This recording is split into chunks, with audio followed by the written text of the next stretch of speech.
네, 오늘은 다시 승리를 향하여 라는 제목으로 말씀을 나눌 텐데요. 우리 그 전에 우리 옆 사람한테 한번 인사하겠습니다. 새해 복 많이 받으십시오.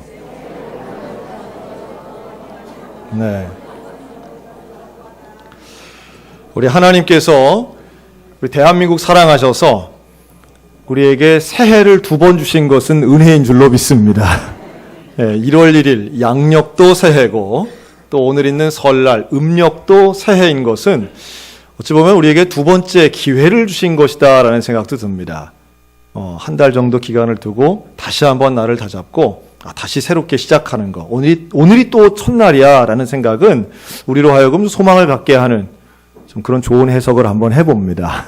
특별히 오늘 제가 이렇게 보니까 좀 낯선 분들이 많이 계시네요. 낯익은 분들은 또 많이 안 보이시고, 그러니까 오늘 아마 고향에 오신 분들 환영하고요. 특별히 오늘 고향교회라는 마음을 가지고 우리 소양선결교회에 오신 분들을 진심으로 환영합니다. 자, 우리 옆 사람에게 고향에 잘 오셨습니다. 오늘은 설명절, 어제가 설날이었지만 우리가 또 한 번의 새해라는 마음, 또 한 번의 시작이기도 한데요. 또 다른 면에서는 우리 교회의 시작이기도 합니다. 오늘 성경 본문에 보면 교회가 어떻게 시작되었는가에 대해 예수님의 명백하고 분명한 가르침이 있습니다.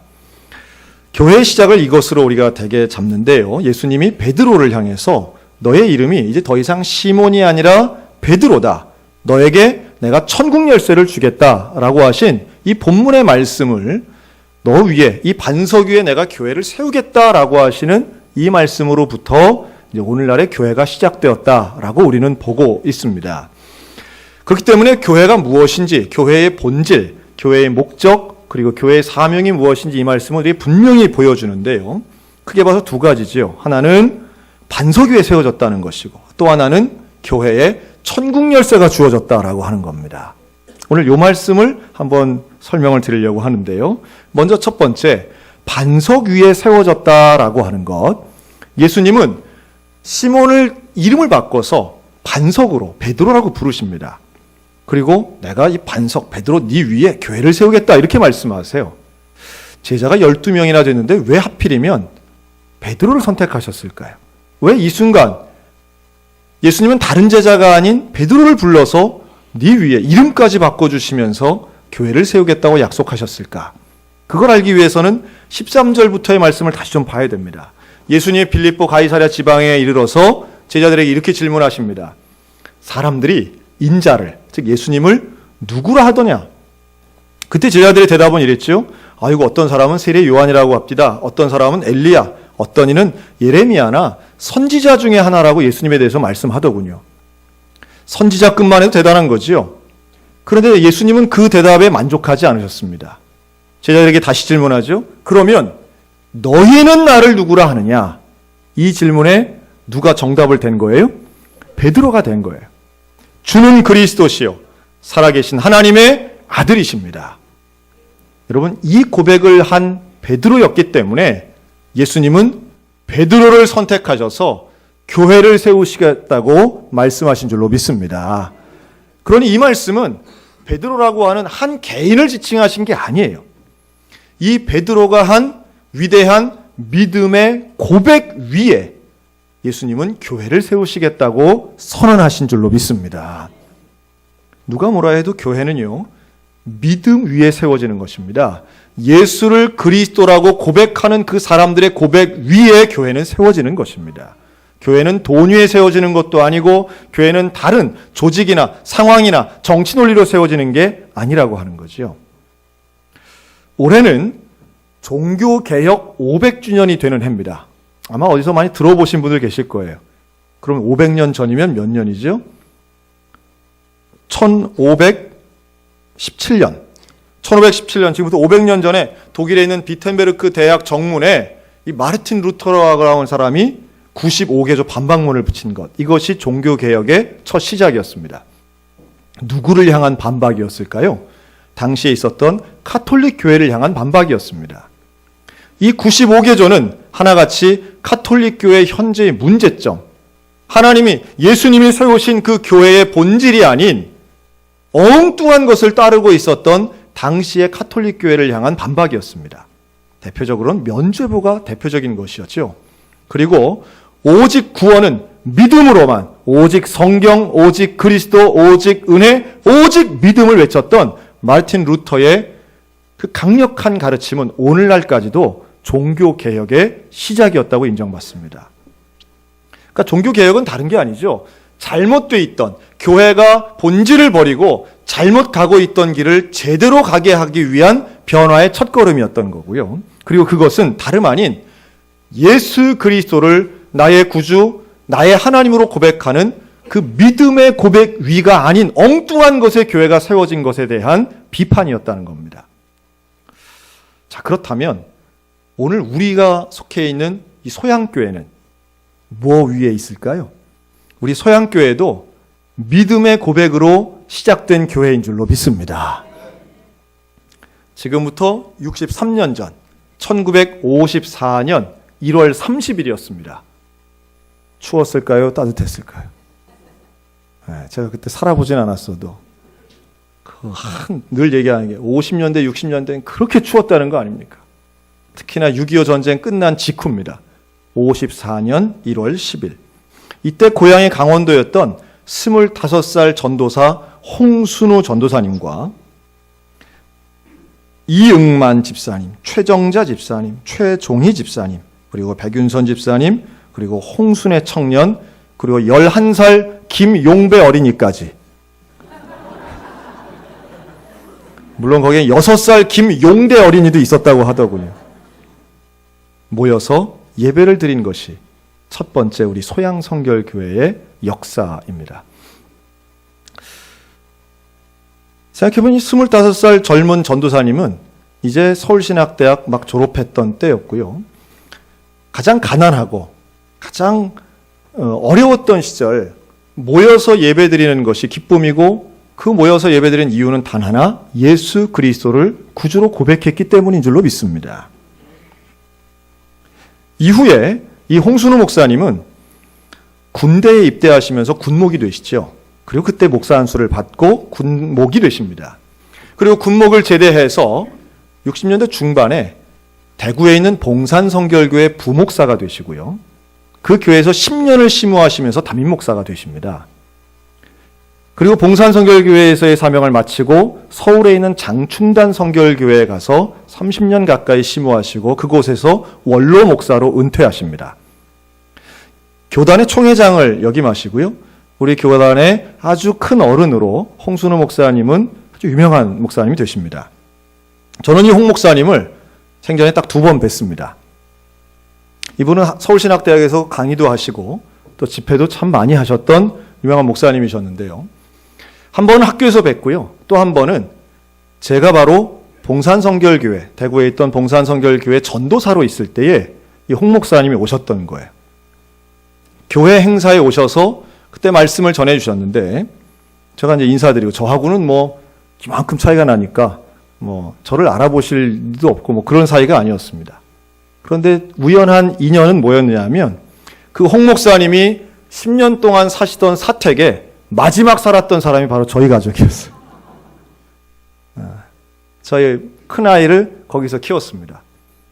그 한옥이 이제 지금은 다 허물어져서 헐어서 주차장을 만들었는데요. 그때 홍 목사님이 자기 사시던 사택 보고 싶다고 오셔가지고 저에게 격려해 주시고 그리고 가셨던 기억이 납니다. 저는 그때는 그 홍 목사님이 소양교회 개척하신 줄 몰랐죠. 그냥 교단의 어른이시고 정말 훌륭한 분으로만 알고 있었는데 그 홍순우 목사님이 개척하신 교회에 제가 올 줄은 그때는 정말 생각하지 못했습니다. 20년 전 일입니다. 그리고 이대 이만선 목사님이 부임하셔서 어려운 가운데에 또 목회하시다가 바로 옆에 춘천초등학교 옆에 영락성결교회를 개척하십니다. 그리고 그곳에 40년 가까이 목회를 하시다가 돌아가셨습니다. 그 교회는 우리 교회하고 비슷한 기간의 역사를 갖고 있습니다. 그러나 그 교회는 최근 몇 달 동안 문을 닫고 폐쇄했던 성도가 없는 교회가 되었죠. 그래서 우리는 지난달 우리 교회 사역하시던 임동영 목사님을 바로 그 교회로 파송하여 바로 지난주에 새롭게 문을 열고 다시 예배를 드리는 평안교회가 되었습니다. 우리 교회 이대 목사님으로 계셨던 이만선 목사님이 개척해서 그러나 어려웠던 그 역사를 갖고 있던 교회를 다시 우리 소양교회에서 사역하신 목사님이 가서 문을 열었다는 것은 또한 하나님 우리에게 주신 은혜인 줄로 믿습니다. 교회가 서로 간에 협력하고 선순환하는 것 참 은혜이고요. 이 긴 60년의 역사가 어찌 보면 하나님이 보실 때는 현재와 과거가 그리고 미래를 향해서 한 덩어리가 되고 있는 것 아닌가 하는 생각이 들 때도 있습니다. 3대 김해문 목사님께서는 우리 소양교회 사역하시다가 서울에 있는 서대문 교회에서 30년간 나중 사역하시고 은퇴하셨는데요. 이분은 마지막에서도 은퇴하실 때에 받았던 모든 퇴직금을 다 다시 캄보디아 선교에 헌금하셔서 후배들에게 참 본이 되는 훌륭한 목사님으로 기억되고 있습니다. 참 어렵고 가난했던 시절 그 이후에도 김상하 목사님, 기현식 목사님, 곽순찬 목사님 등 당시에는 50년대, 60년대는 목사님들의 심의기간이 참 짧았습니다. 목회 환경도 열악했고 워낙 목회자가 적었기 때문에 여러 교회들에게 협력하고 다니면서 말씀을 전했기 때문에 한 교회에서 길게 사역하는 경우들이 좀 드물었던 것이죠. 그런 가운데도 기현식 목사님 울산에 내려가셔서 울산 지역에서 교회를 개척하시고 울산 성광교회 모텔을 만드셨던 일들도 지금 우리 선교열 교회사에서는 기록되어 있습니다. 최근에도 기현식 목사님 우리 교회 한번 오셨는데요. 이제 다 은퇴하시고 현재는 청량리교회 은퇴 목사님으로 계시는데 소양교회에서 목회할 때 정말 행복했다. 정말 참 기뻤다. 그리고 늘 춘천은 나의 고향 같은 곳이라고 말씀하셔서 제가 참 얼마나 감사했는지 모릅니다. 이 모든 역사가 처음 태동하여 시작할 때에 다른 기반이 아닌 예수 그리스도를 구주로 고백하는 그 믿음의 고백에서 우리 소양교회는 시작된 줄로 믿습니다. 여전히 그 기반은 존재하고 우리가 이렇게 모여서 예배드릴 수 있는 이유, 소양교회가 존재하는 이유는 우리에게 예수 그리스도가 구세주이시기 때문인 줄로 믿습니다. 그 예수님을 그리스도라고 고백하는 사람들이 모인 것이 교회인 것이지요. 그리고 또 하나 중요한 교회의 사명이 있는데요. 한번 따라하시기 바랍니다. 교회는 천국 열쇠를 받았습니다. 할렐루야. 예수님이 베드로에게 약속하신 거죠. 내가 반석 위에 교회를 세우겠고 내가 너에게 천국 열쇠를 내게 줄 것이다. 그러면서 뭐라고 말씀하시느냐 하면 네가 땅에서 무엇이든지 매면 하늘에서도 매일 것이요 내가 땅에서 무엇이든지 풀면 하늘에서도 풀리리라. 할렐루야. 자, 우리가 천국 열쇠 얘기를 제가 조금 해야 되는데요. 여러분, 천국 열쇠는 뭘 여는 거예요? 열쇠는 뭘 여는 거잖아요. 잠긴 걸 여는 게 열쇠잖아요. 근데 뭘 열어요? 천국을 여는 겁니다. 자, 그런데 이 본문을 우리가 이렇게 좀 혼동하시는 분들이 있더라고요. 뭐냐 하면 그러면 우리가 여기서 천국을 잠글 수도 있을까요? 응? 뭐 마음대로 잠갔다 풀렀다 할 수 있는 것처럼 생각하고 또 하나는 뭔가 우리가 기도하면 여기서 풀면 저기서도 풀린다. 이 논리를 가지고 기도하면 응답받는다는 식으로 이 본문을 해석하려는 분들이 있습니다. 그러니까 잘 읽어보세요. 이 본문은 기도하여 응답받는 게 아닙니다. 기도하면 하나님께서 응답 주시는 건 그냥 응답 주시는 거고요. 지금 여기서 말씀하는 묶이고 풀리는 것은 기도의 응답과는 좀 다른 거예요. 자, 천국의 문을 여는 열쇠가 분명히 교회에 주어졌습니다. 그러면 그 문을 열면 거기 있는 걸 꺼내려고 여는 걸까요? 그리로 들어가려고 여는 걸까요? 그것만 아시면 돼요. 그러니까 그걸 열고 거기서 뭘 내가 응답받을 게 있어서 꺼내려고 여는 게 아닙니다. 이건 기도 응답받는 거하고는 그 내용이 아닌 거예요. 근데 우리가 흔히 이 본문을 가지고 땅에서도 풀리면 풀리고 기도하면 응답받고, 그러니까 이거는 기도 응답에 사용되는 본문이 아니고 교회에 주신 사명에 대한 본문인 겁니다. 자, 그러면 그 사명이 무엇인가? 이 말씀은 특별히 열쇠를 가지고 푼다는 이 말씀은 당시에 많이 쓰던 관용구 같은 표현입니다. 근데 이걸 누가 썼느냐 하면 이거는 선생님들이 쓰는 말인 거예요. 율법 학자들이 쓰는 말인 겁니다. 그 다른 말로 하면 이 천국의 열쇠로 푼다는 것은 가르침의 열쇠를 허락하신 것이고 하나님의 율법을 해석할 수 있는 권한의 열쇠를 의미하는 겁니다. 다른 말로 하면 복음의 전달자의 사명이 바로 천국 열쇠를 주신 이유인 줄로 믿습니다. 그러니 천국 열쇠를 받은 우리의 사명은 뭐냐 하면 다른 이들도 천국문을 열고 그 안에 들어갈 수 있도록 우리가 복음을 가르치고 복음을 전달하고 예수 그리스도가 구세주임을 가르치는 그 일이 교회에 주어졌음을 의미하는 거예요. 좀 이상한데요? 생각하잖아요? 그런데 그때 당시는 하나님의 율법을 아무나 막 얘기하던 시절이 아닌 거예요. 하나님의 뜻이 이겁니다. 하나님의 말씀은 이런 의미입니다. 라는 것을 아무나 말하는 게 아니라 자격 있는 사람만 말하던 시절입니다. 그런데 그 권위를 누구에게 준다고요? 교회에게 준다는 거예요. 바리새인이나 율법학자들만이 아니라 이제는 예수 그리스도를 구주로 고백하는 그 사람들의 모임 교회에 내가 천국 열쇠를 주리니 너희가 땅에서 무엇이든지 풀면 하늘에서 풀리리라. 너희가 설명하면, 너희가 전하면, 너희가 외치면 그 영혼이 하나님 나라의 백성이 되리라. 여러분이 천국 열쇠의 사명이 저와 여러분에게 우리 교회에 있는 줄로 믿으시기 바랍니다. 천국 열쇠의 권세가 저와 여러분 가운데 있는 줄로 믿습니다. 이게 교회의 참 중요한 일이에요. 교회가 가지고 있는 너무너무 중요한 일입니다. 과연 교회가 이 천국 열쇠의 사명을 다하고 있는가? 이거 우리 늘 돌아보아야만 합니다. 그러니까 이런 교회가 있을 수 있어요. 우리끼리는 너무 좋아요. 우리끼리는 참 친해요. 우리끼리는 분위기 좋아요. 그런데 천국 열쇠의 사명을 감당하지 못한다면 그것은 교회가 세워진 참 중요한 이유가 빠져 있다는 겁니다. 여러분, 교회와 친목회의 차이를 혼동하지 않으셨으면 좋겠어요. 교회는 여전히 밖에 있고 천국문에 들어갈 수 없는 자들을 이 땅에서 풀어서 그들을 집어넣어야 되는, 하나님 앞으로 인도하는, 구원의 길로 인도하는 사명이 저와 여러분 우리 교회에 있는 줄로 믿습니다. 우리 소양교회가 바로 그 역사를 지켜왔다고 저는 믿어요. 태동기를 지나서 1975년 드디어 우리 소양성결교회 성장기가 시작이 됩니다. 이때 이기성 목사님이 7대 목사님으로 부임하시고 지금 우리가 예배드리고 있는 이 본당을 건축하셨어요. 지금 이 본당입니다.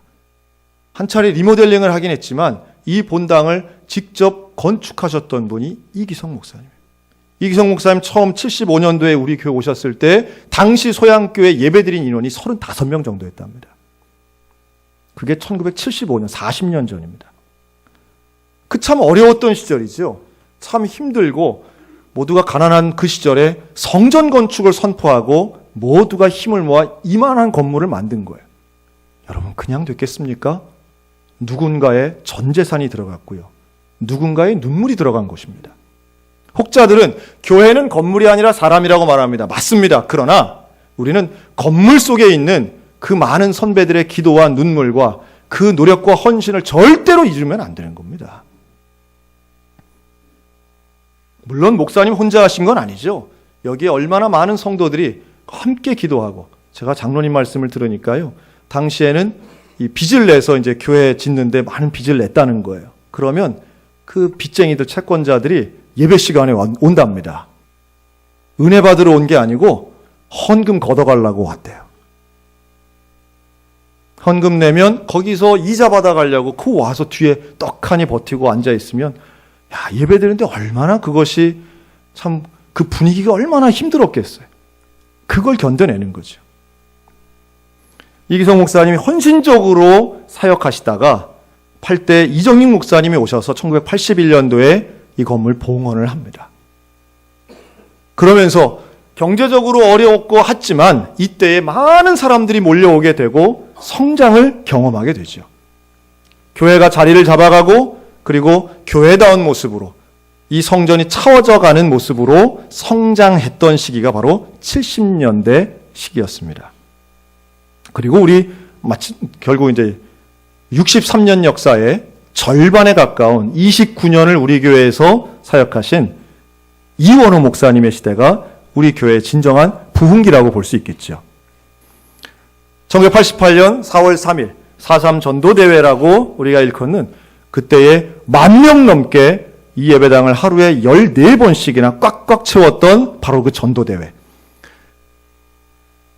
전도하기 위해서 최선을 다하고 또 우리 성결교회를 대표하는 이 시대의 최고의 부흥사라고 했던 우리 이원호 목사님의 그 목회 속에서는 하나님이 부어주시는 분명한 성장과 부흥의 역사가 있었습니다. 80년대 후반부터 90년대까지 하나님이 우리 소양교회에 부어주신 은혜는 정말 어마어마했던 것 같아요. 사람들이 모여듭니다. 그리고 교회다운 그 일들을 감당하기 위해서 천국 열쇠의 사명을 감당하기 위해 전도하고 복음을 전하고 교회를 세우고 많은 교회들을 후원했던 일들이 바로 이 부흥기에 일어났던 것이죠. 100대대 교회를 건축하고 최근 20년 동안 우리 성결교단 내에선 가장 개척과 부흥을 단시간 내에 엄청나게 이룬 소양제일교회 분립개척을 한 것도 바로 이 시기에 일어난 일입니다. 사랑누리 학교를 통해 장애인 사역을 감당한 것도 바로 이때 일어난 일이고요. 2004년도에는 선교관을 봉헌해서 하나님 앞에 더 많은 일들을 감당하기 위해 매진했던 기간이 바로 이원호 목사님의 부흥기였습니다. 그리고 이제 작년에 제가 부임해 와서 이제 저도 온 지 6개월밖에 안 됐어요. 제가 무슨 본 것처럼 얘기하지만 그렇잖아요. 저는 와서 지금 역사를 공부했습니다. 우리 소양교회가 어떤 교회인지 어떤 길을 걸어왔는지 공부하고 궁금해서 많은 분들에게 여쭤봤어요. 참 우리 소양교회 걸어온 길이 자랑스러운 길이더라고요. 하나님이 함께 하신 길이고 또한 천국 열쇠의 사명을 감당한 역사. 여러분 우리 모두가 앞으로 이어가야 할 역사인 줄로 믿습니다. 자, 기왕 했으니까 여기 계신 우리 이름이나 제가 한번 불러드리려고 합니다. 우리 교회의 원로 장로님, 명예 장로님, 이분들이 바로 지나온 60년의 그 귀한 평신도의 역사가 아닐까 생각이 들어요. 이종섭 장로님, 문영식 장로님, 박태선 장로님, 김영배 장로님, 백윤성 장로님, 이성용 장로님, 김기수 장로님, 정병희 장로님, 이성구 장로님, 최일정 장로님. 물론 그 외에도 우리 명예 권사님들 얼마나 이 귀한 분들이 많은지 몰라요. 역사가 그냥 이루어지는 게 아니라는 말씀이죠. 제가 한번 숫자로 정리를 해봤습니다. 우리 교회 역사를. 요즘 이게 유행하는 방식인데요. 여러분 이 숫자가 의미하는 게 뭘까요? 아래부터 제가 한번 설명해 보겠습니다. 우리 교회사를 대개 저술할 때 크게 두 가지로 봅니다. 하나는 사람이고 하나는 건물을 봅니다. 뭐 건물을 봅니까? 라고 하는 말이 나올 수 있지만 그러나 최근이 아니라 이 80년대, 90년대 교회의 역사는 대개 이렇게 이루어집니다. 왜냐하면 그때에 많은 분들이 헌신하기 때문이지요. 자, 아래부터 제가 설명하면 이렇습니다. 우리 교회 역사는 63년이고요. 63년의 역사 동안 4번의 교회 건축을 했습니다. 천막교회, 목조교회, 기역자교회, 그리고 현재 있는 이 건물까지, 그리고 선교관까지 우리는 4번의 건축을 했고요. 14번의 임직식을 했습니다. 임직식을 통해서 세워진 장로님, 권사님, 안수집사님 숫자가 532명입니다. 63년의 역사 동안 우리는 많은 사람들을 세웠고 많은 교회를 세웠고 하나님의 교회를 후원했으며 주님이 우리에게 맡겨주신 천국 열쇠의 사명 잊지 않은 것이 우리 소양교회의 역사인 줄로 믿습니다. 그렇다면 우리는 앞으로 어떻게 해야 될까요? 당연히 받은 사명은 유지하고 지키고 더 발전해 나가야 될 것입니다. 현대사회에서 많은 사람들이 교회를 비판합니다. 교회를 다니는 우리들까지도 교회에 대해 부정적으로 언급할 때가 참 많습니다. 뭐 대형교회가 어쩌니, 부자교회가 어쩌니, 뭐 교회 때문에 이러니, 교회가 너무 정치적이니, 교회가 너무 무관심하니. 그런데 여러분, 분명히 교회에 문제가 있고 개혁해야 될 부분들이 있습니다. 그런데 지금은요, 어떻게 된 게 교회 밖에서도 교회 안에서도 하나같이 다 교회 욕하는 사람들이 얼마나 많은지 몰라요. 이럴 때 우리 어떻게 해야 되겠습니까? 여러분 이번 설에 혹시 모여서 그런 말씀하신 분들 계실지 모르겠어요. 야, 우리 교회는 이게 문제야. 야, 한국 교회는 저게 문제야. 도대체 기독교인들은 저 안 돼. 너무도 아무렇지 않게 목회자나 장로님이나 혹은 교회 리더나 한국 교회 리더에 대해서 우리는 너무도 쉽게 비판하고 욕하는 일들을 서슴지 않느냐는 거예요. 더더군다나 어린 자녀들 앞에서 교회 중직자들에 대해 부정적인 이야기를 하고 함부로 말한다면 그것은 자녀들의 신앙 교육에 아주 심각한 독이 되는 것입니다. 여러분, 교회를 사랑하시기를 주님의 이름으로 권면합니다. 교회를 사랑하고 교인을 사랑하고 교회에 대해 자부심을 갖는 것, 즉 나와 교회의 사이가 어떤 사이여야 되는가가 얼마나 중요한지 몰라요. 교회를 아끼고 사랑하는 것. 오늘 모처럼 고향교회 오신 분들이 계신다면 여러분, 교회 사랑이 회복되시기를 주님의 이름으로 축원합니다. 교회를 사랑하셔야 됩니다. 어떤 분들이 이런 얘기합니다. 아이, 뭐 꼭 교회를 가야 됩니까? 나 혼자 예수 믿으면 되지. 나 혼자 성경 읽으면 되지. 무슨 인터넷도 잘 돼 있는데 혼자 예배 드리면 되지. 뭐 교회 가서 그 말도 많고 뭐 사람들도 많은데 교회 가봐야 맨날 뭐 똑같은 얘기하는데 교회 꼭 가야 됩니까? 그러면 오늘 말씀에 보면 우리 주님이 교회에 약속하시는 거예요. 한 사람이 아닌 교회에 약속하시고 교회에 사명을 주시고 교회에 약속을 주시는데 어떤 약속을 주시는가? 승리의 약속을 교회에 주신 줄로 믿으시기 바랍니다. 승리의 약속을 주세요. 뭐라고 하시느냐 하면 내가 이 반석 위에 내 교회를 세우리니 음부의 권세가 이기지 못하리라. 여러분, 음부의 권세를 이길 수 있는 권세는 교회에 주신 것을 잊지 마시기 바랍니다. 저를 한번 따라 하시기 바랍니다. 교회는 승리합니다. 우리 옆 사람과 교회가 이깁니다. 시작. 교회가 이깁니다. 온갖 탄압과 박해가 있어도 교회는 승리한 줄로 믿습니다. 교회를 박해했던 그 제국은 사라졌어도 지금도 여전히 교회는 사명 가지고 일하고 있습니다. 교회가 물론 부족한 면들이 있습니다. 또 개혁돼야 될 부분들이 또 있습니다. 500년이 지나면서 우리는 다시 한번 새롭게 변해야 되겠습니다. 그러나 변하지 않는 사실은 우리 주님이 약속하셨는데 음부의 권세를 이길 수 있는 권세는 교회에 주셨다는 사실이에요. 여러분, 교회를 업신여기거나 교회를 무시하는 것은 이건 하나님의 뜻이 아닙니다. 교회에 허락하신 그 하나님의 사명을 우리가 함께 감당해야 될 줄로 믿습니다. 지난 63년간 우리 소양교회가 믿음의 고백 위에 세워져서 하나님의 천국 열쇠의 사명을 감당해 왔던 것처럼 앞으로도 우리는 주님 앞에 사람은 물론 달라졌지만 63년 전 그분들이 이 자리에 없고 우리는 다른 사람이 이 자리에 채워져 있지만 같은 사명, 같은 반석 위에 우리는 존재하는 줄로 믿습니다. 우리 소양교회를 향하신 예수님의 약속은 베드로에게 주신 것이나 우리에게 똑같습니다. 음부의 권세가 이기지 못하고 교회가 승리하고 교회가 결국은 천국 열쇠의 사명을 감당할 때에 하나님이 우리에게 놀라운 은혜를 주실 터이니 너희는 기죽지 말고 너희는 실망하지 말고 하나님 앞에 끝까지 사명 감당하는 우리 소양성결 교회가 되시기를 주님의 이름으로 축원합니다.